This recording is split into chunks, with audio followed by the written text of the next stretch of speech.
हमजा शहबाज से 197 वोट लेकर वजीर आला पंजाब मुंतखब। तहरीक इंसाफ और काफी की जानिब से वोटिंग के अमल का बायकॉट। अरकान की जानिब से गद्दार गद्दार के नारे।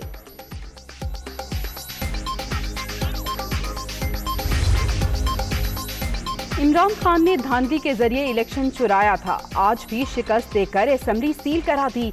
ये डिप्टी स्पीकर पर नहीं ऐवान पर हमला था। हमजा शहबाज का असेंबली में खिताब। नौमुंतखब वजीर आला पंजाब इत्तेहादी जमातों और कारकुनों के शुक्रगुजार।